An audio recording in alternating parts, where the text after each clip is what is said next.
daar is nog enkele van die ouer garde wat alles saam met hom deurgemaak het. Van Nicholson's Nek tot by Vereniging. Hulle is oud en kromgebouwe nou, die oë dof.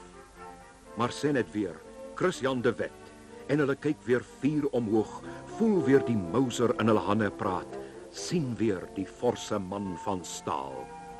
Ek moet nie sê dat wanneer ek, soos dikwels gebeur het, in my eie kontry die Oos-Vrystaat reis, dan sien ek daar sekere rotsblokke bo op sekere koppies staan. Deur die eeue heen het die wind en die weer en die water alles om hom weggeneem. Maar die koppies staan daar en bo-op is die massiewe rotsblok wat daar staan, onaantastbaar. En dan dink ek altyd, dis geweldige Wet. Die idee van sterkte, van krag, van 'n man wat hom nie deur ander dinge laat afskrik nie. Man van wie die lewe ook nog dikwels baie hard behandel het, maar hy behou sy krag. En dwars deur in hierdie tyd het hy vir ons as jong Afrikaners geweldig baie beteken. Dat die man sy geskiedenis, sy persoonlikheid, dat hy nog daar is om af en toe ons aan te moedig en sterk te maak, het die idee van krag en sterkte by ons ingeboesem. En die gras was lang en ruig. En hy het weer vir sy manskappe gesê, maar vuur gemaak, vlees braai. Gewag tot dit donker is. Die wind die waai, dis in die winter. En hy steek die gras aan die brand. En die vuur op die Engelse af. En hulle maak toe oop vir die vuur om deur te gaan. Maar hulle saam met die vuur en die rook deur. Aan die ander kant uit. Toe hulle weer toetrek en die ander dag maar nee. De Wet escaped the gate. So hulle kon hom nooit vang nie. En dit is waar hy baie beteken het. Dat ons daarom op terme in ons taal behou het. Dit was die moed wat hy aan die dag gelê het om te veg tot die laaste vir die vryheid van ons twee republieke. De Wet se liefde vir die Afrikaner volk loop soos 'n silwerdraad dwars deur al sy denke en dade. Hy het in bykans intuïtiewe aanvoeling gehad vir die aspirasies en nood van sy eie mense. Inderdaad dan ook dat hy in die krisismomente van sy volk uitgeblom het in al die mooiste fasette. By geleentheid is aan hom gesê dat hy by die Vroue Monument in Bloemfontein begrawe moet word en daarop was sy antwoord: "Wel, ek het probeer om my lewe vir my mense te gee, as hulle na my dood my ook wil hê, kan hulle my kry." En dit was juis hierdie identifisering van generaal De Wet met die hoogste aspirasies van die Afrikaner volk wat van hom 'n simbool gemaak het en vir baie Vrystaaters die soort Afrikaner wat hulle graag sou wou wees. Christian Rudolf de Wet. So is hy gedoop nadat hy op 7 Oktober 1854 hier op die plaas Leeufontein, distrik Smithfield, gebore is. Die fondamente van die eerste plaashuis staan nog hier, waar rollende grasveld die ruie randjies aan mekaar rig en witgerypte grond op 'n winteroggend onder jou voete kraak. Dit was die jong seun se bakermat. Hierdie Vrystaat sou hy nie net 3 jaar lank teen die grypsog van 'n wêreldryk verdedig nie. Hier sou hy ook die vertolker word van die kragte wat op die bodem van ons volksiel setel. En toe hy sterf, is hy in die hartland van die Vrystaat weggelê. Sy geboortejaar 1854 was ook die ontstaansjaar van die Vrystaatse Republiek, wat onder presidente soos J.H. Brandt, F.W. Reitz en M.T. Steyn tot modelstaat aangroei. As Kniebroekseun verhuis hy met sy ouers, Jacobus Ignatius de Wet en Aletta Susanna Margaretha Strydom, na Nuwejaarsfontein, naby die huidige De Wetsdorp wat na sy vader vernoem is. As tienerjarige het hy sy vader op kommando in die oorlog teen Moshes se Basotho vergesel, om in ruil vir boerebeskuit snags wag te staan. Soos sy tydgenote groei hy op as kind van die veld, meestal met perd en geweer by die vee of op jag. Slegs 'n kort rukkie het hy op die skoolbanke gesit. Die ou Statebybel met sy koperbeslag was saam met Trap der Jeugd sy vernaamste leerboeke. Nogtans was hy as volwassene heel vaardig met die pen. Op 14-jarige ouderdom het sy moeder, aan wie hy besonder geheg was, hom ontval. Nadat hy en sy vader 'n dorpshuis op De Wetsdorp gebou het, het hy op Nuwejaarsfontein selfstandig begin boer. Hy verdien ook heelwat met transportry na die diamantveld by Kimberley. Toe hy 19 jaar oud was, is hy getroud met die 17-jarige Cornelia Margaretha Kruger, wat familie van president Paul Kruger was. 16 kinders is uit die huwelik gebore. Vanaf sy 20er jare het Christian de Wet daardie rustelose geaardheid geopenbaar wat die grootste deel van sy lewe gekenmerk het. Dit lei daartoe dat hy nie op 'n enkele van die 14 plase wat hy deur sy lewe bewoon en bewerk het, met sukses kon boer nie. Maar in die krisisoomblikke van die Afrikaner volk sou die rusteloosheid in aksie uitblom wat sy naam onsterflik in ons geskiedenis sou maak. Tydens die Eerste Vryheidsoorlog van 1880-81 veg de Wet as Heidelbergse burger en waarnemende kommandant te Lyngsnek. Sy onverskrokkenheid aan die voorhoede val op, ook in die slag by Majuba, toe generaal Nicolas Smit uitroep, "Julle wat nie lafaards is nie, volg my!" Is Christian de Wet onder die voorstes, wat vreesloos die Noorderhang uitstorm en 'n roemryke segehelp verseker. De Wet is nou in die fleur van sy lewe, daarby hooggeag deur sy medeburgers.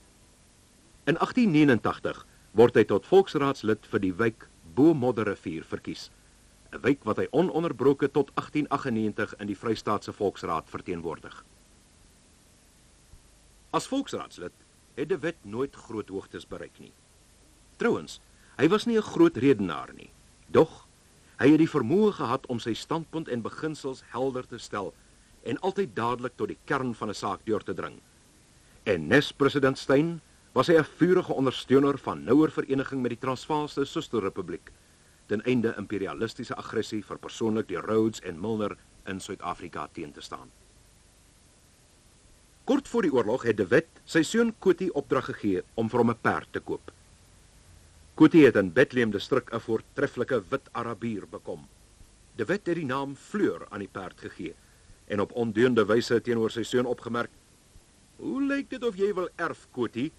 Wil jy hê die Engelse moet my eers op die wit perd raak sien en doodskiet?" Die oorlog was slegs enkele maande aan die gang, toe Fleur saam met sy eienaar wêreldberoemd was. Met die uitbreek van die oorlog sou die 45-jarige de Wet, soos enige gewone burger, met geweer, saal, perd en toom, sowel as 8 dae proviant by sy kommando gaan aansluit.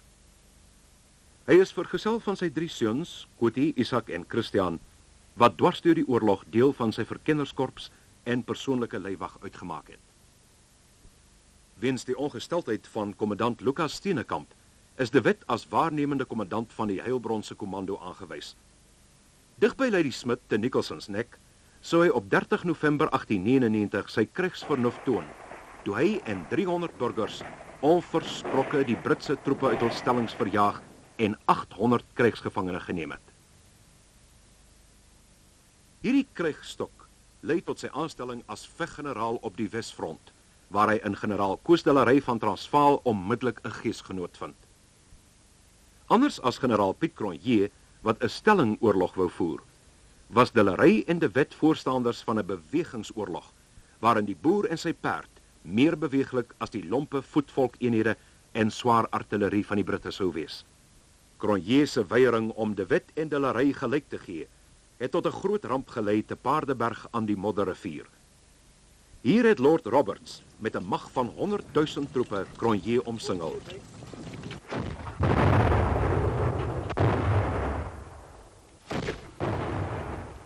De Wet het 'n vergeef sy baasverkenner Danny Tron deur die Britse linies laat kruip om Cronje te ooreed om uit te breek. Selfs toe de Wet 'n pad vir Cronje oopskiet, het hy verseg om uit te jaag. Die gevolg was dat hy op Majuba dag 1900 gedwing is om met meer as 4000 man oor te gee. 'n Terugslag waarvan die boere nie gou sou herstel nie. Hierna is de Wet deur president Steyn as Vrystaatse hoofkommandant aan die Wesgrens aangestel. Die nuwe opperbevelhebber moes eerstens die Britse opmars na die Vrystaatse hoofstad probeer stuit en tweedens die gees van moed verloor onder die oorblywende kommando's probeer bekamp. Dikwels sou hy en sy offisiere saam met president Steyn onder 'n boom in die veld krygsraad hou.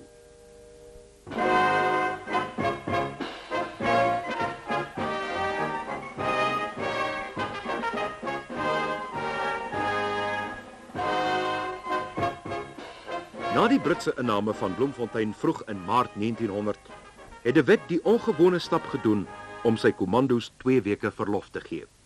Hoewel hy hieroor deur die Transvaalse kommandant-generaal Piet Joubert betuig is, kon De Wet nie, in sy eie woorde, met onwillige honde die haas vang nie.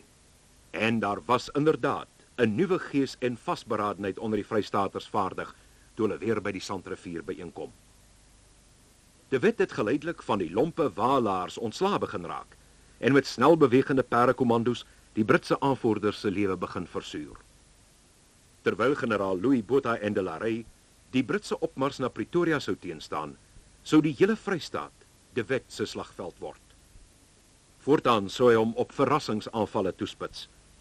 So 'n strategie is in die slag by Sannaspos as klassiek in die kruisannale van die wêreld aangeteken. Om die moreel van die boerevolk en die kommandos te herstel, het generaal De Wet besef dat dit belangrik was dat hulle 'n suksesvolle militêre aksie van stapel moes stuur. Hy het gevolglik besluit om die waterwerke wat direk oos van Bloemfontein is, aan te val, en dit sou vir hom 2 voordele gee. Ten eerste sou hy die moreel van die kommandos onder sy bevel drasties verbeter, en dit sou laastens die water van Bloemfontein afsny. As gevolg van die belangrikheid van die waterwerke het Lord Roberts besluit om 200 man hier aan die Modderrivier te ontplooi.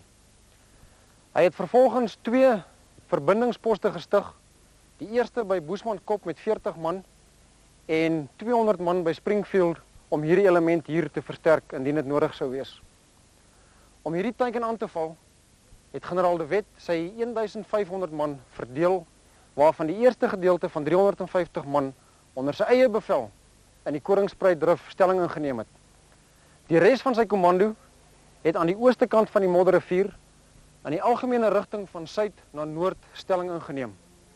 Van sy 7 kanonne het hy die 2 pompoms direk oos van die waterwerke op die hoë terrein ontplooi. Die ander 5 kroepkanonne was direk noord van die waterwerke ontplooi. Die waterwerke, De Wet se hoofdoelwit, die stasie wat as die enigste skuilings vir die Britse soldate gedien het, en die Koringspruitdrif kan duidelik hier op die ou militêre kaart gesien word. Vanaf die Britse verkenningspos op Boesmanskop was generaal De Wet en sy burgers in die Koringspruit onsigbaar vir die vyand.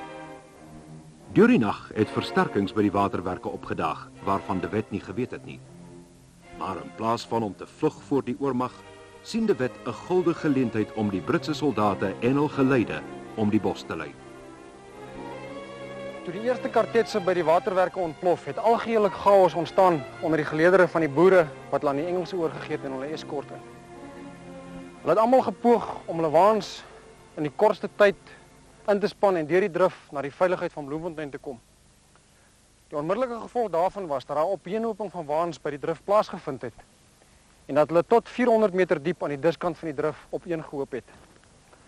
Dit het generaal De Wet goed gepas, want hulle het die geleentheid toe gehad om die waans en die eskorts 1-1 te ontwapen en dan deur die drif te stuur. Die Engelse magte wat egter vooruitgestuur was om hulle te eskort, kon nie deur die drif kom nie en 'n kaptein is vooruitgestuur om uit te vind presies hoekom daar 'n opeenhoping by die drif was. Generaal De Wet het hom egter persoonlik ontwapen en opdrag gegee om na generaal Broadwood terug te keer en om opdrag te gee om homself en sy magte aan De Wet oor te gee. Op pad terug het generaal De Wet egter gemerk dat die kaptein besig was om die Britse artillerie te waarsku. Hy het op sy regterknie afgegaan en die man uit sy saal geskiet. Dit was dan ook die teken vir die kommandos om vuur te open hier by Koringspruitdrif. Gemeet aan die groot hoeveelheid verliese wat die Britse magte by die slag van Sannaspos gelei het, was dit nie net een van die eerste nie, maar ook one of the Wet's most brilliant successes, soos wat dit beskryf is in Times History of the War. Gemeet aan die norm van 'n 3-1 oormag, moes hierdie geveg egter nooit plaasgevind het nie, omdat die getalsoorwig so oorweldigend in die guns van die Engelse was. Ten spyte van die suksesse by Sannaspos, waar groot hoeveelhede buitgeneem is daar tog kritiek uit te spreek.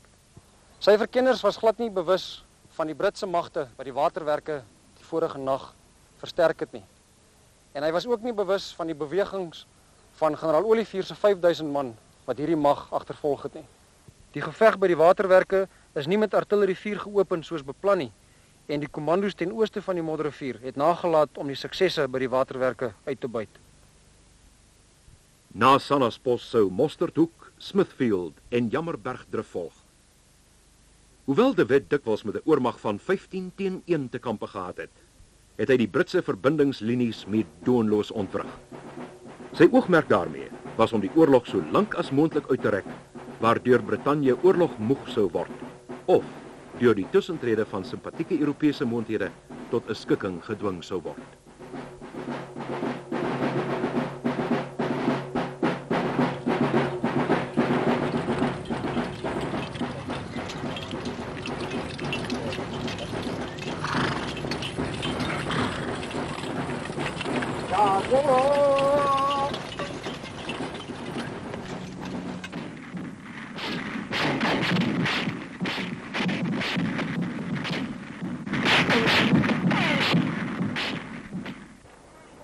Ons bevind ons hier op Rooiwalstasie, in die Anglo-Boereoorlog nog bekend as Rodewal, waar daar in vroeg in Junie 1900 'n merkwaardige gebeurtenis plaasgevind het, wat nou nie juis in die geskiedenisboeke soveel aandag geniet het as Sannaspos en Colenso nie, maar waarvan die historiese uitwerking tog belangrik was.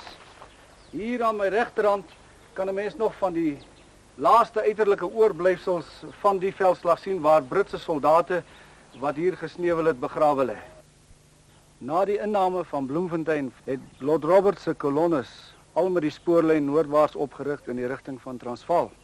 Om die Britse opmars te belemmer, het die boerekommandos die meeste brûe oor die Vaalrivier opgeblaas. Hier by Rodewal was 'n groot Britse voorrade depot waar die voorrade bymekaar gebring is vir die finale aanslag op Transvaal. In die eerste week van Junie 1900 het generaal de Wet besluit om hierdie stasie aan te val.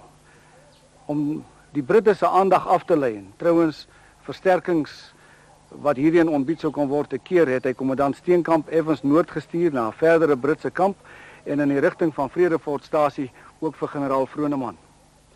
En op die aand van 6 Junie 1900, nadat sy manne in posisie gebring was, was hy gereed vir die aanval en vroeg die volgende oggend aan die Britse aanvoerder majoor Haig laat weet dat om bloedvergieting te voorkom dit raadsaam was om eerder oor te gee, wat natuurlik geweier is deur die Britse offisier.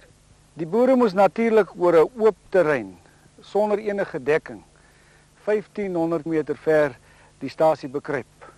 Daarop het generaal de Wet die een kroepkanon waaroor hy beskik het laat terugtrek tot op 3000 meter afstand. En die het so 'n suksesvolle bombardement geloods dat hy die Britte geïntimideer het. En te meer toe generaal Vroneman kort die middag terugkeer, was die veldslag iets van die verlede.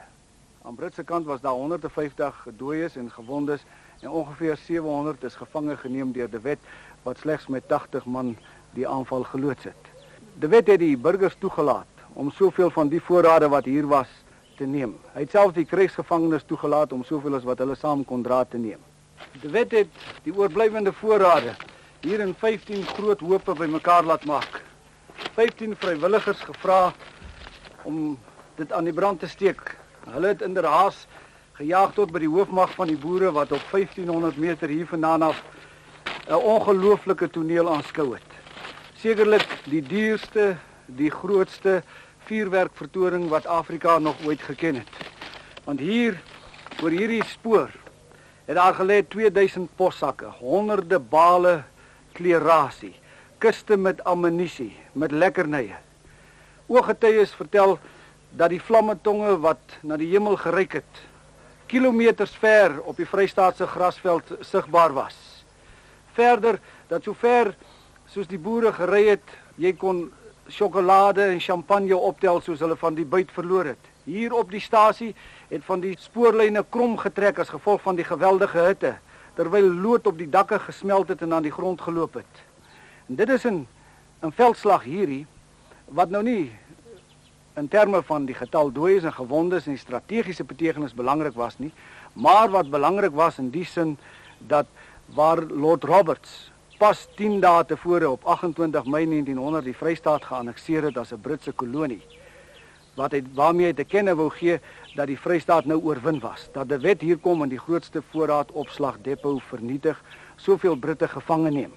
En dit het tegelyk Lord Roberts tot leenaar gemaak en terselfdertyd baie boere wat reeds die wapen neergelê het, begeester om van vooraf te begin veg.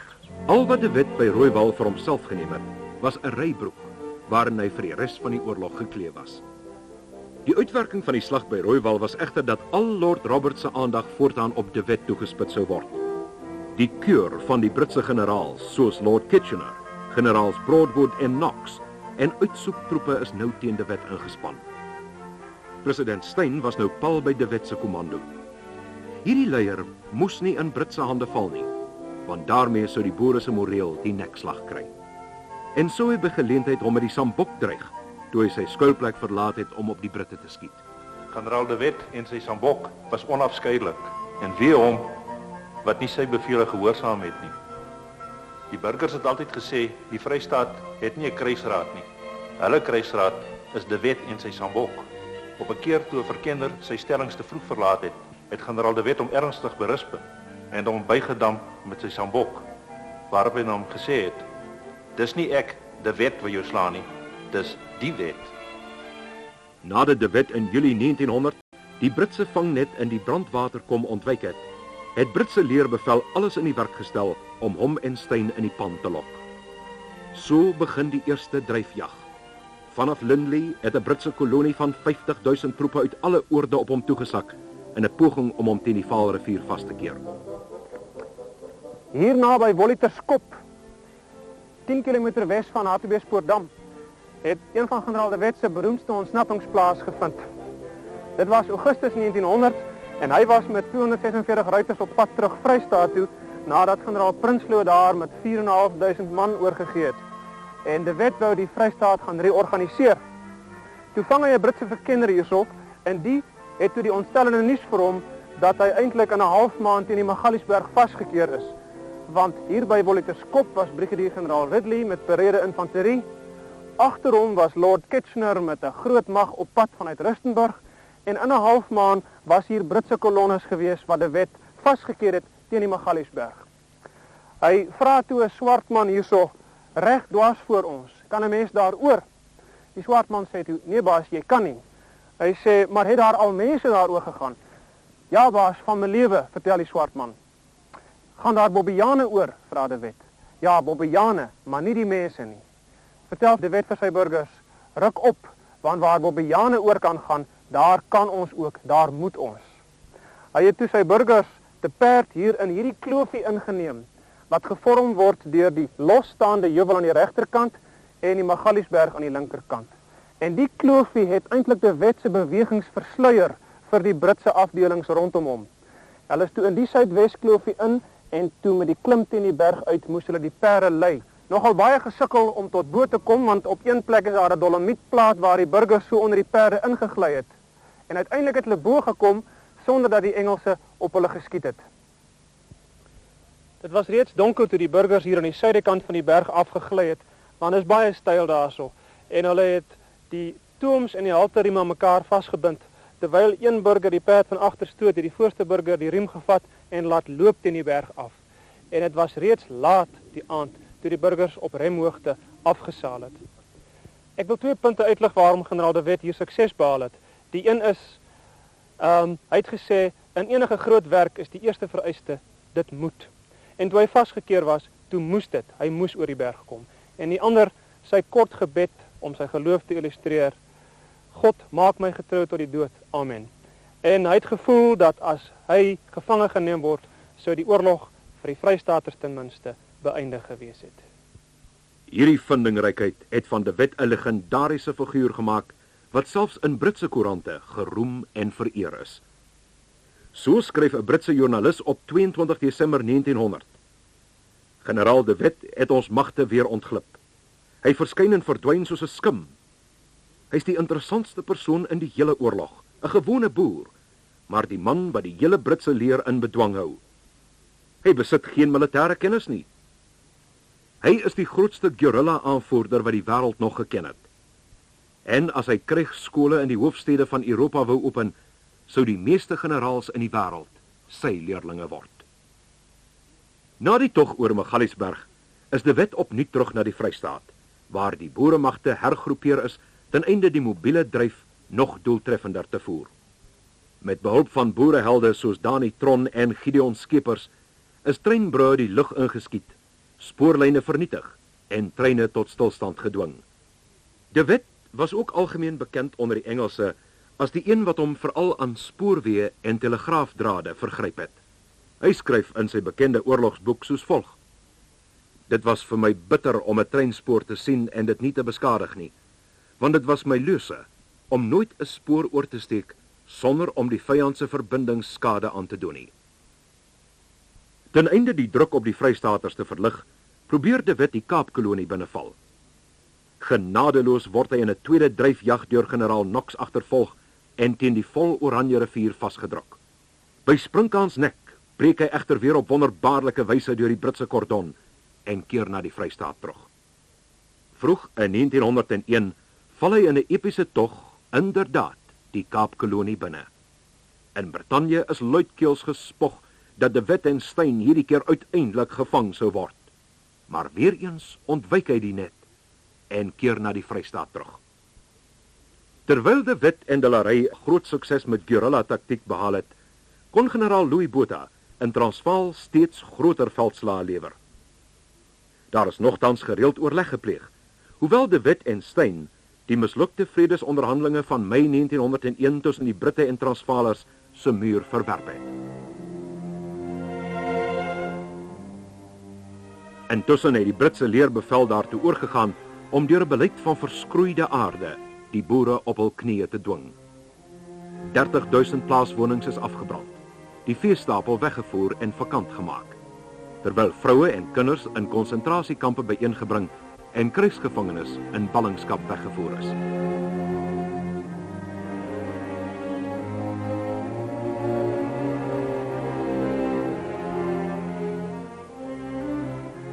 Die gebruik van verraaiers uit boeregeleedere, onder andere De Wet se broer Piet, het die boere se weerstand verder bemoeilik. De Wet bevind hom gevolglik meermale op die vlugpad, iets wat daartoe lei dat baie hom as 'n slaan en vluggeneraal probeer afkraak het. Vir homself was die soort oorlogvoering 'n vernedering, omdat hy magteloos was om met een man die 12 van die vyand te bestorm.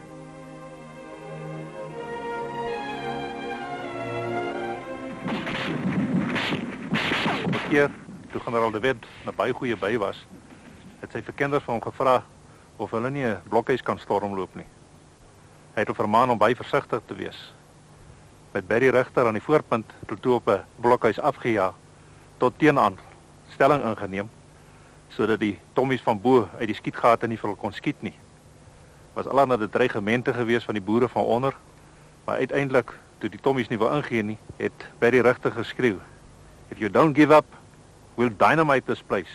Daarna is die groot staal deur oopgesluit en het die tommies een vir een uitgekom en hul gewere oorhandig, waarop Barry Rigter ongeduldig geraak het en gesê het: "Damn the rifles, man, give us some cigarettes."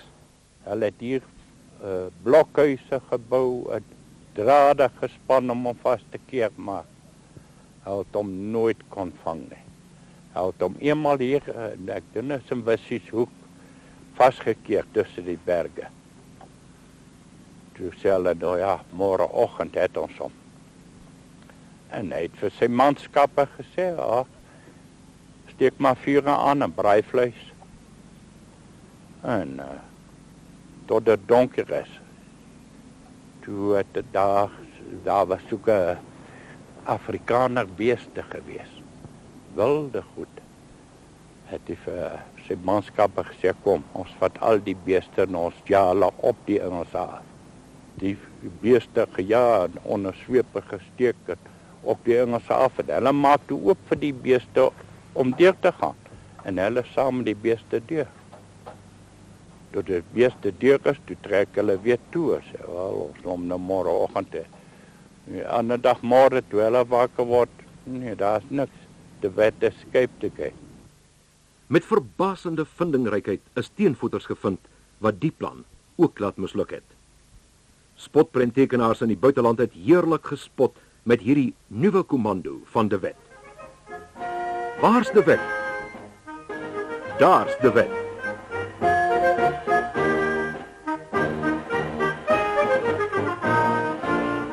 Ten spyte van die Britse oormag, kon de Wet soms tog 'n veldslag lewer, waardeur sy krygsvernuf openbaar sou word. So 'n geleentheid het hom voorgedoen op Kersfees 1901, toe hy tussen Harry Smith en Bethlehem by Groenkop, ook bekend as Kerskop, die Britse yeomanry op egte Majuba-wyse oorrompel het. Saam met sy kommandante het generaal de Wet die vyandelike stellings op Groenkop vir 3 dae verken. Hy het vasgestel dat die vyandelike skanse in 'n oostelike rigting gewys het, wat daarop gedui het dat die vyand glad nie 'n aanval vanuit die noordweste verwag het nie. Hy het ook terselfdertyd bepaal in watter rigting die vyandelike geskut ontplooi sou wees. Generaal de Wet het verder besluit om die afmarslyn die oggend om 2 uur oor te steek. Dit sou vir hulle 15 minute gee om die kruin van die kop te bereik. Teen daardie tyd sou die volmaan ongeveer 15 grade bo kan die horison wees en die lig van die maan sou direk in die oë van die vyand skyn. En hierdie voordeel sou later deur die boere uitgebuit word. Generaal de Wet het 100 man by hul pakperde, sy persoonlike waantjie en by die ondiensbare pom-pom kanon agtergelaat. Om ongeveer 2 uur die oggend het hulle die voet van die kop bereik, waar 50 man by die perde agtergelaat is. Die 300 man onder direkte bevel van generaal de Wet het in enkel gelid en sonder skoene die kop bestyg in die algemene rigting. Nadat hulle ongeveer vir 10 minute geklim het die Britse skildwagte bo op die kop hulle gehoor. Hierop het generaal de Wet die bevel gegee deur te skree: "Stormburgers!" Dit is herhaal deur al die burgers wat hom gehoor het en hulle toe in 'n uitgestrekte linie oor die kruin van die kop beweeg. Na die aanvanklike handgemeen geveg van die boere hier op die kruin het hulle posisie gekonsolideer en in 'n uitgestrekte linie soos een man opgestaan en vir 'n afstand van 2000 meter die vyand voor hulle uitgedryf. Tydens hierdie geveg is 60% verliese aan die vyand toegedien en die boere het slegs 11 man van hulle geleedere verloor. Na afloop van die geveg het die senior Britse mediese offisier generaal de Wet versoek vir hulp met die gewondes. Generaal de Wet het dit nie net goedgekeur nie, maar het persoonlik toegesien dat hierdie opdrag van hom uitgevoer is. Die boere het intussen voortgegaan en die Britse voorraad op 20 waans gelaai. Onder hierdie byt was die Kersete van die Britse troepe. Nadat die byt gelaai is, het generaal de Wet met sy hele mag en hierdie byt onder die neuse van 300 man van die vyand verbygetrek in dieselfde rigting soos wat hulle gekom het, sonder dat daar enigstens effektief met hulle terugtog ingemeng is.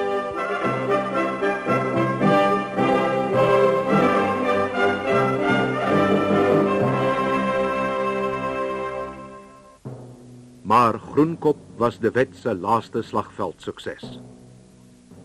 Die bittere einde, waartoe de Wet hom onherroepelik in Oktober 1898 verbind het om te veg, het nou aangebreek, toe vredesonderhandelinge met Brittanje aangeknoop is. Die jaar 1902 was 'n jaar van beproewing vir die boererepublieke. Daar was wel nog burgers in die veld, maar die kos en wapens het min geword. En daarom het 60 afgevaardigdes van albei boererepublieke in 'n tentedorp in vereniging bymekaar gekom om Britse vredesvoorwaardes te oorweeg. Daar het de Wet einduit bly pleit vir 'n voortsetting van die oorlog wat as 'n geloofsaak begin het en in die geloof volstry moes word. Uiteindelik het president Steyn hom weens siekte onttrek. Dit het de Wet se lot gebly om as waarnemende Vrystaatse staatspresident die vredesvoorwaardes te oorweeg, wat hy ter wille van Afrikaner eenheid uiteindelik aanvaar het. Dr. Kestel skets de Wet daar in die groot tent by vereniging soos volg: dit was 'n maanaarleeu wat in 'n hinderlaag vasgekeer was, wat nog wou aanhou, maar wat weens omstandighede tou moes opgooi. En uiteindelik nadat de Wet die Vrystaaters oorgehaal het om ook die vredesaanbiedinge te aanvaar, het afgevaardigdes van die regerings van albei republieke na Pretoria gereis, waar hulle hier in Melrose Huis afgevaardigdes van die Britse regering en Lord Milner ontmoet het vir die ondertekening van die finale vredesverdrag. En hier is die laaste episode van daardie groot volksdrama wat op vereniging begin het, voltrek.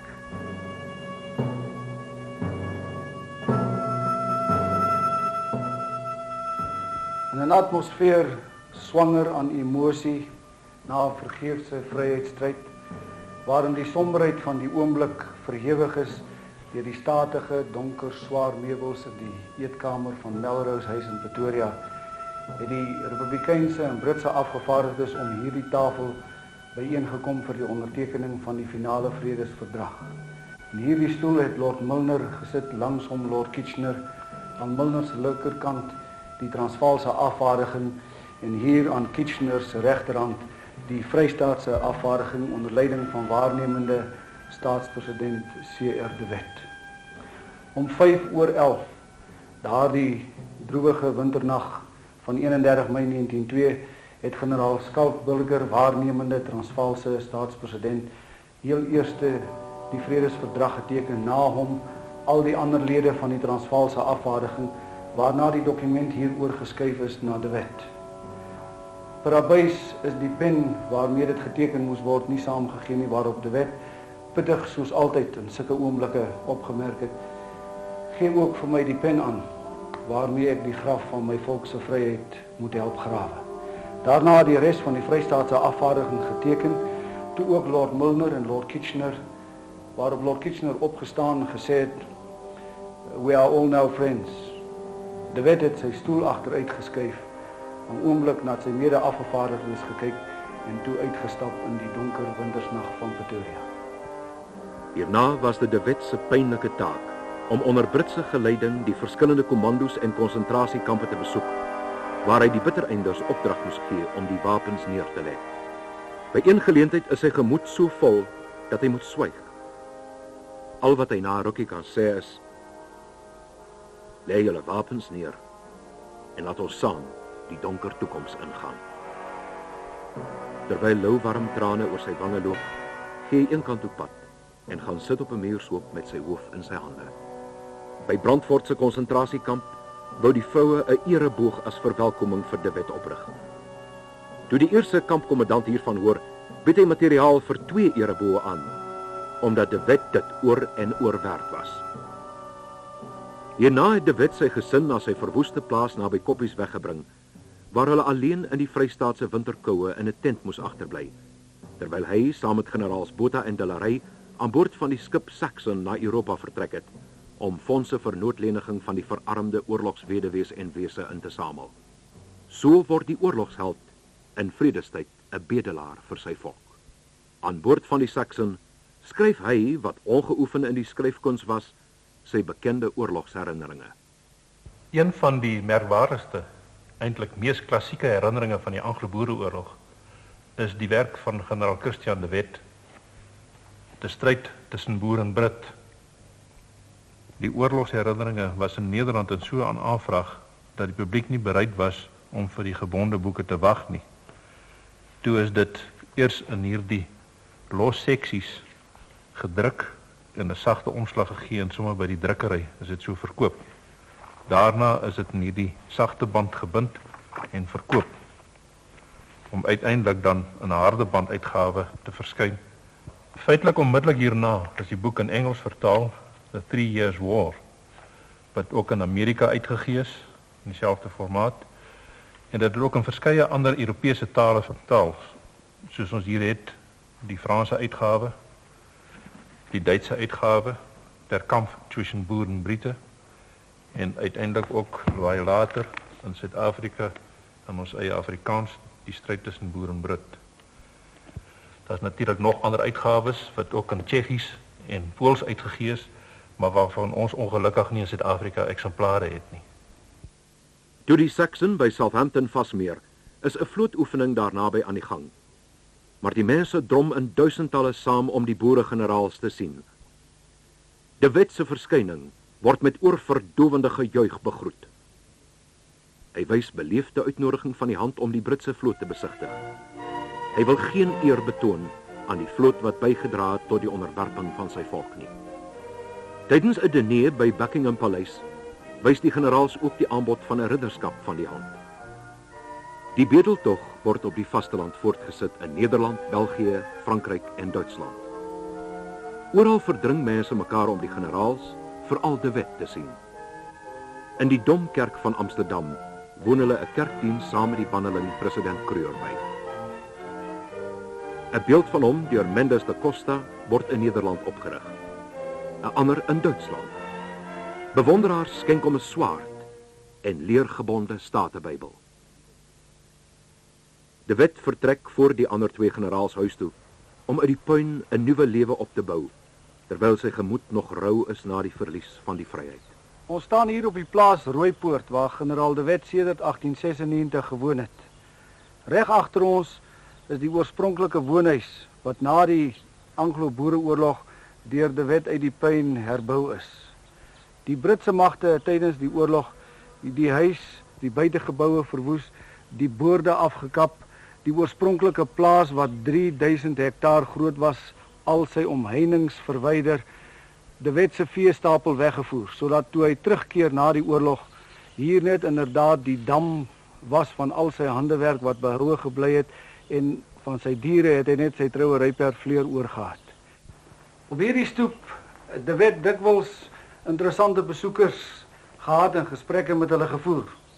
Ons weet onder andere dat die boerevriendin Emily Hophouse hier besoek afgelê het by De Wet. Ons het ook getuienis van 'n Franse skaapdeskundige, Robert Bouchard, wat saam met sy seun hier vir De Wet 4 merino ramme afgelewer het wat hy oorsee bestel het. Nou die pen van die verfynde Fransman het ons interessante kykies op De Wet se lewe net na die oorlog.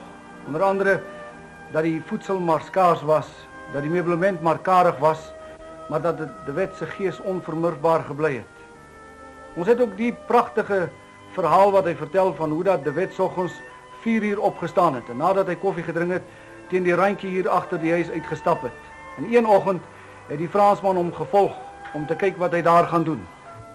Hier op die klipkoppie agter sy woonhuis het Bouchard vir De Wet op sy knieë aangetref tussen die rotse.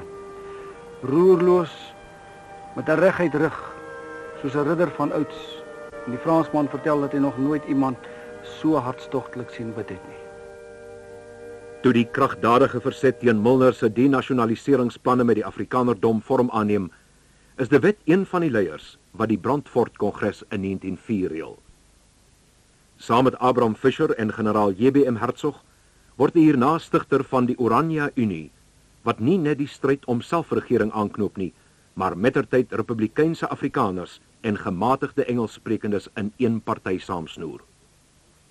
Met die toekenning van selfbestuur aan die Oranje Rivier Kolonie in 1907 word De Wet as volksraadslid vir Vredefort verkies en as minister van Landbou in Abraham Fischer se kabinet. Hoewel hy as afgevaardigde na die nasionale konvensie meehelp tot die eenwording van die Suid-Afrikaanse state, tree hy in 1910 uit die politieke lewe en vestig hom op die plaas Ellenvale naby Memel. Toe generaal Botha eerste premier van die Unie word, stel hy De Wet aan as lid van die verdedigingsraad. De Wet het die vermoë gehad om 'n bepaalde situasie korrek te tipeer. 'n Manier om iets te sê sodat die oomblik vir altyd vasgevang is in die geskiedenis. So 'n geleentheid was daar byvoorbeeld in Brittanje toe die 3 boeregeneraals die Britse minister van kolonies Joseph Chamberlain ontmoet het.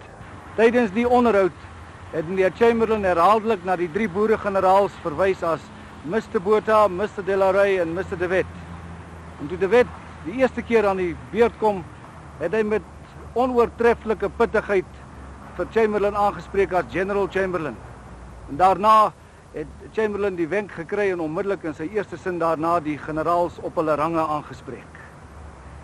Ons staan nou hier in die ou Prinsepark in Pretoria Wes, wat 'n geleentheid was waar die pittige sêgoed van De Wet weer sterk na vore gekom het tydens die bekende mishoopvergadering op 28 Desember in 1912. Dit was tydens die beroeringe oor generaal J.B.M. Hertzog se De Wild toespraak waar hy Suid-Afrika onverbiddelik op die standpunt van Suid-Afrika eerste gestel het.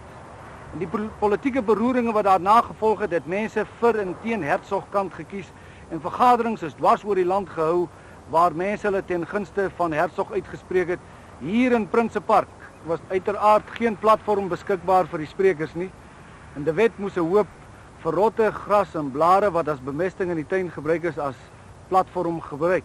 En daarop het daardie beroemd geworde sinsnede gevolg: ek staan liewer tussen my eie mense op 'n mishoop as in 'n glansende paleis onder vreemdelinge. In Januarie 1914 is De Wet een van die stigters van die Nasionale Party, met Hertzog as leier in Bloemfontein. Met De Wet se terugkeer na die Vrystaat word die politieke stryd vir 'n wyle op die agtergrond geskuif. Die geleentheid is die inwyding van die Vrouemonument in Bloemfontein, waar 'n ereskuld aan die Afrikaner vrou vereffen word. Die Nasionale Vrouemonument in Bloemfontein is nie net een van die nasionale heiligdomme van die Afrikaner nie, maar ook die laaste rusplek van sekerlik die 3 grootste vrystaters wat in hierdie eeu geleef het. President Steyn, die staatsman, Dr. J.D. Kestel, die godsman, generaal C.R. De Wet, die krygsman. By die geleentheid van die inwyding van hierdie monument op Geloftedag 1913 het roerende tonele hier afgespeel. Op die koppies rondom die monument, wat toe nog barre Vrystaatse veld was, het 20.000 mense vergader. En ten spyte van president Steyn se versoek dat dit 'n plegtige en statige oomblik moes wees en bly, het die toeskouers spontaan toegejuig toe generaal De Wet opgestaan het om te praat. Kort en kragtig soos altyd het hy verwys na die feit dat die vorige dag daar 'n donstorm oor Bloemfontein getrek het en gesê so het die storms ook oor die lewens van die Afrikaner vroue van die Anglo-Boereoorlog gegaan. Maar vanoggend het hy gesê na die reëns van die vorige dag, hier is hier ook 'n heerlike stilte. Lank nadat De Wet gepraat het, het die mense nog bly sit, vasgevang in die oomblik. En daar was nog nooit weer so 'n geloftefees in Bloemfontein nie. Ek sal nooit vergeet hoe dit stil en ernstig mense was terwyl die ander grootsprekers gepraat het nie. Maar toe hy kom, toe is daar 'n lewendigheid, die mense die begin te rondskryf en hulle gaan kyk en ook begin hande klap, wat er nie mag gewees het nie, maar die mense die kon sien, hy was eintlik die held gewees en het op ons jongens 'n geweldige indruk gemaak. Toe die Eerste Wêreldoorlog in 1914 in Europa uitbreek, word die politieke verdeling onder Afrikaners op die spits gedryf. Wanneer generaal Botha op Britse versoek inwillig om as bondgenoot van Brittanje die Duitse kolonie Suidwes-Afrika te verower, wek dit bittere verzet onder Afrikaners wat geen twis met Duitsland het nie. Generaal C.F. Beyers bedank as kommandant-generaal van die verdedigingsmag en toe generaal Koos de la Rey op tragiese wyse in die strate van Langlaagte doodgeskiet word, bereik die spanning breekpunt. Die dood van sy ou strydmakker raak De Wet op besondere wyse. Die dag na de la Rey se begrafnis spreek hy 'n protesvergadering toe. Daar word gepraat van onderdanigheid, sê hy. Nou ja, ons wil onderdanig wees. Maar om dit te betoon, gaan ons nie ons land besoedel nie. In 'n poging om die onrus te bedwing, word krygswet afgekondig en vergaderings belet. Vir De Wet is dit troubreuk. Die protesvergaderings gaan oor 'n gewapende protes. So volg die een ding op die ander. Einde Oktober 1914 verlaat De Wet en sy 6 seuns sy plaas Ellenbuil. Spontaan skaar sy eertydse burgers hulle by De Wet. So word die protes 'n rebellie. Tog maan De Wet sy burgers om nie eers te skiet nie. Kyk, ek was opgekommandeer, ek en my broer Cor, deur die regering. Maar ons het geweet van generaal De Wet wat gaat geprotesteer teen die oorlog met Suidwes.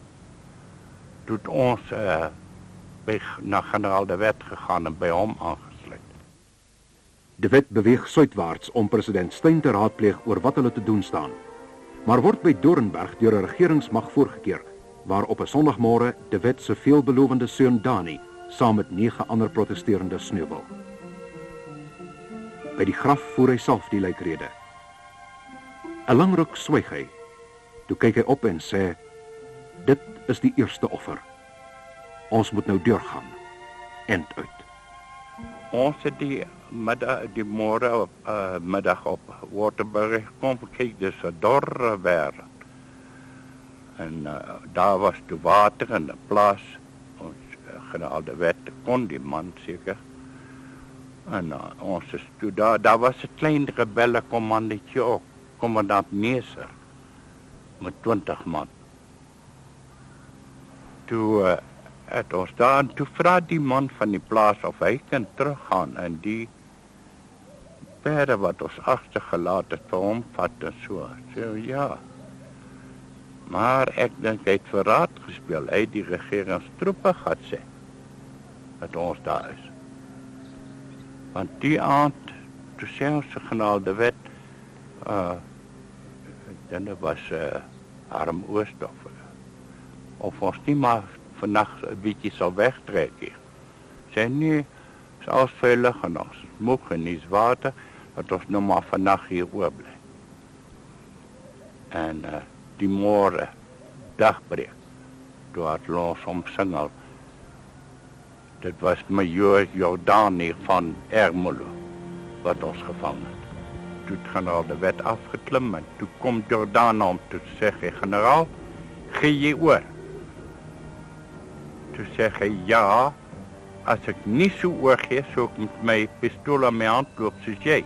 Maar een ding sê ek jou ek eens op nie. Sê hy, nee, is ook nie nodig.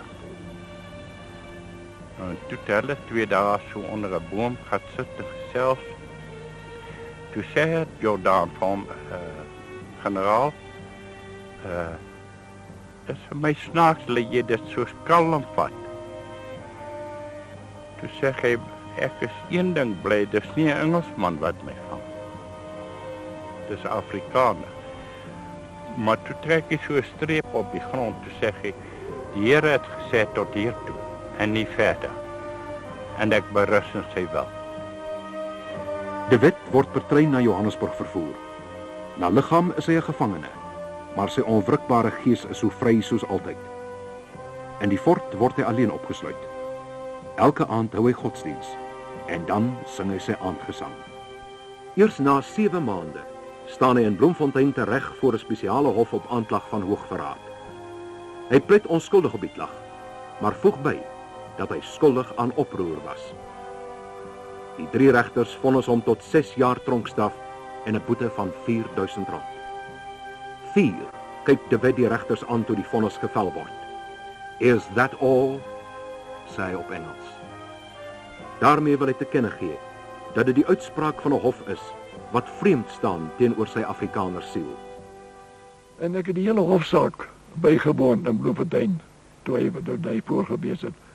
En nadat hy skuldig bevind was en die gevangenisstraf gekry het, 'n klomp van ons, 'n groot klomp mense in Bloemfontein spontaan in Maitland daar bymekaar gekom in die middag en 'n voorstel aangeneem dat ons generaal Botha Smith moet besoek om nie generaal de Wet te laat bandietklere aantrek nie. Ons het ook president Steyn genader en hy het 'n telegram ook gestuur aan die regering in Pretoria. En toe is dit gebeur dat hy dit nie aangetrek het nie. Wat op 'n wonderbaarlike wyse word ons vertel dat die tronkbewaarder was 'n Ier en hy baie simpatiek teenoor die boere gewees. En hy het toe rondgesoek en hy kon maar nie 'n pak klere kry wat glad wet pas in die gemoed in die tronk nie en toe het hom maar die gewone teer laat behou. De Wet is in die fort in Johannesburg aangehou. By geleentheid van 'n besoek deur sy vrou merk hy op: dis jammer dat hulle my nie vir 12 of 13 jaar gestraf het nie, want dit sou nog meer gehelp het om my volk aan mekaar te ruk. Ons is hier in 'n binnehof van die Johannesburgse fort naby die sel waar generaal de Wet aangehou is voor sy verhoor en na sy vonnis. Ons het getuienis dat sy koerant, die Volksstem, soggens by sy seldeur afgelewer is, dat vriende en familie buitekant die fort vir hom voedsel, vrugte, rookgoed en selfs 'n Bybel afgelewer het. Verder val dit op dat die rebelle wat hier aangehou is, die tyd verdryf het met allerlei stokperdjies. Daar is voldoende getuienis dat generaal de Wet 'n serp, sowel as 'n skinkbord wat hy later aan sy dogter geskenk het en allerlei meubels hier gemaak het. Die tyd is ook verwyl deur meel te speel soos ons deesdae heelwat van ons swart mense dit sien speel.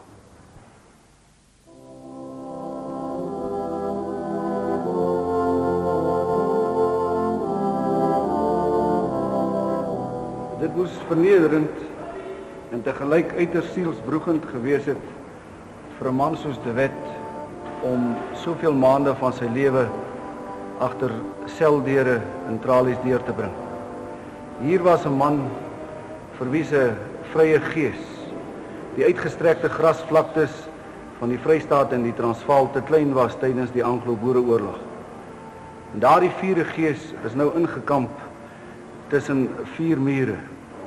Bewys daarvan hoe dit De Wet geraak het, vind ons in 'n kerskaartjie wat hy op geloftedag 1915 kort voor sy ontslag aan sy ou krygsmakker kommandant Chris van die Kerk stuur, waarin hy tot boodskap neem die bekende Psalm 137 verse 3 en 4, die weeklaag van die gevangenes in Babylonië, wat eindig: en hoe kan ek die lied van die Here sing in die land van die vreemdeling?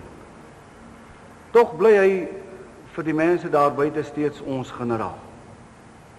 Wanneer hy 'n boodskap stuur na 'n huwelik van 'n ou vriend se kind in Oakland Park, en die boodskap word gelees, bars die dames in trane uit en die man staan spontaan op en sing die Vrystaatse volkslied. By 'n ander geleentheid word De Wet gedagvaar as getuie in 'n siviele saak in die Johannesburgse Landdroshof. En wanneer hy as getuie binne geroep word, staan al die persone in die openbare galery spontaan op in eerbetuiging. Toe hy uit is, het ons hom tegemoet gegaan hier op Bottersplaas met 'n perdekommando. En dan gebring weer hier na sy plaas Elmwyl toe. En snaaks, in my tyd as seun, was dit 'n vreeslike snaakse ding as 'n mansmens soen met 'n groet. En dit was die heel eerste man in my lewe wat my met 'n soen gegroet het, was generaal De Wet. President M.T. Steyn, meermale genoem die siel van die Afrikanerse vryheidsstryd, is in 1916 oorlede. Tydens sy begrafnis hier aan die voet van die Vroue Monument was al die ou boere-generaals uit die Anglo-Boereoorlog weer teenwoordig. Vanselfsprekend moes sy getroue krygsmakker en vriend De Wet ook praat. Toe De Wet voor die skare opstaan, het daar 'n ruising deur hulle gegaan. En in sy toespraak het hy op gevoelvolle wyse hulde gebring aan hierdie man wat hy as sy geestelike vader beskou het. 'n Man wat tot aan die einde van sy lewe met bouwerk aan die Afrikaner volk besig was. En De Wet het die teenwoordiges gemaan om net so Steyn dag na dag te bou aan die Afrikaner volk. En sy toespraak geëindig met die woorde: werk terwyl dit nog dag is. Daar het hy ook weer dieselfde geweldige indruk gemaak met die kort en kragtig gepraat. Wat hy wil sê, die sê en kry klaar en dit maak indruk op die mense. Dit was een van sy kenmerke van my altyd van sy toesprake. Hy het nie langdradig neem en wat hy sê onthou jy ook. Het hy by die geleentheid ook met sy tong gestoot omleggie? Ja, so 'n bietjie. Hy het nie maklik 'n stem gehad om te praat nie. Dat het dus maar wat jy sê, dan hoor jy en jy luister daarna. Wel, daarna is toe in 1919 was ek kies as sekretaris van die hoofbestuur van die Vrystaatse Nasionale Party en hy was ook op die hoofbestuur gewees. Op die manier het ek ook in aanraking met hom gekom. Jy sou ook nie sê dat hy eintlik 'n politicus was. Ja, nee, hy was nie baie van die politiek hou nie, maar so 'n reguit man wat moes sê wat hy wil en wat hy wil. In 1920 toe is hy gedagvaar geword deur 'n man van Stevens by Koppies. Van De Wet het 'n plaas daar gehad en daar het hy dam opgebou. Hy was maar so 'n hele nedersetting vir... Ja, die nedersetting daar het hy gestig toe hy nog minister van Landbou in die Vrystaat was. En het ook sy eie plek daar gehad in die dam. En toe het hy sy petiet gekry om van waterbewaring, indien sy dam so vol word dat het op die buurman se plaas gaan, dan die reg om die water daar te lê. En wat toe gebeur het, dat het geweldig reën en die dam word so vol dat sy buurman afgesny word van die buitewêreld en hy moes met 'n bootjie met uit hy sal wegkom by toe het hy 'n saak vir skadevergoeding oor teen generaal De Wet gemaak. Maar ons was toe generaal Hertzog en ek was die twee advokate wat opgetree het vir generaal De Wet. En ons het toe met hom baie samesprekings gehad en was moeilik om hom te oortuig wat hy moet sê, wat hy nie moet sê in die hof nie. Hy wil hom uitpraat, hy wil sê wat hy wil sê. Toe het dit ook gebeur in die hof, dat terwyl hy praat, die regter, president van die Vrystaat, op 'n mooi manier vir hom sê, ag generaal, die het nie iets te doen met hierdie besondere saak nie, maar dit laat staan. Toe sê gaan wag, ek praat nog. Die regter het net gelag. En later het die regter weer vir hom gesê, maar ek dink hy moet maar op om daai ding te praat. Toe sê hy, wag, ek is amper klaar. Maar hy het gesê wat hy wou sê. As gevolg van swak gesondheid, verhuis generaal De Wet vanaf die plaas Puitjiesfontein in die distrik Reddersburg na die plaas Klipfontein in die distrik De Wetsdorp, naby waar hy groot geword het, en waar hy onder die gereelde toesig van 'n geneesheer sou wees. In hierdie laaste dae van De Wet is daar 'n bykans onafgebroke stroom besoekers na sy plaaswoning. Krygsmakkers uit die Anglo-Boereoorlog. Staatsmanne soos generaal Hertzog, kolonel Dennis Reitz, meneer Harm Oost, sy ou makker uit die rebellie. Jong mense wat kom raad vra. Die Afrikaanse beeldhouer Moses Kotler daag ook op om die bekende bosbeeld van De Wet te maak. Later sou Kotler in herinnering roep watter geweldige indruk die leeuagtige gestalte en die suiwere metaalstem op hom gemaak het. In hierdie laaste dae van De Wet skryf ook die Afrikaanse volksdigter Jan F. Silje sy bekende gedig Generaal De Wet met die aangrypende aanvangstrofe: Stilbroers, daar gaan 'n man verby, bekyk hom goed. Hy groet en dit is verlaas. Op 3 Februarie 1922 sterf hy in sy plaaswoning. De Wet se liggaam is na Bloemfontein gebring, waar dit bykans 'n week in staatsie gelê het. Intussen het huldeblyke ingestroom, nie net uit Suid-Afrika uit, maar vir oor die hele wêreld, uit die VSA, Brittanje, Frankryk, Duitsland. Die destydse Suid-Afrikaanse eerste minister, generaal Smuts, het in 'n boodskap aan mevrou De Wet 'n militêre staatsbegrafnis aangebied. En terselfdertyd sy ontslape krygsmakker geloof as 'n prins van die Afrikaner volk wat gesterf het. Na die diens in die Tweetoringkerk het die militêre optog na die Vroue Monument plaasgevind. Oral langs die pad het die Union Jack, daardie vlag waarteen De Wet bykans 3 jaar lank geveg het, halfstok gehang. Interessant was dit dat voor die winkel van Figart, wat nog uit die dae van die Vrystaatse Republiek dateer het, die Vrystaatse vlag halfmas gehang het, as dit ware simbool van 'n volk se vryheidsstrewe wat nooit sal sterf nie. Agter die militêre prosessie het die kleerlinge en swart mense van Bloemfontein spontaan hulle eie prosessie gevorm wat geëindig het aan die voet van die Vroue Monument. Die woord hier is gevoer deur onder andere generaal Hertzog en generaal Smuts.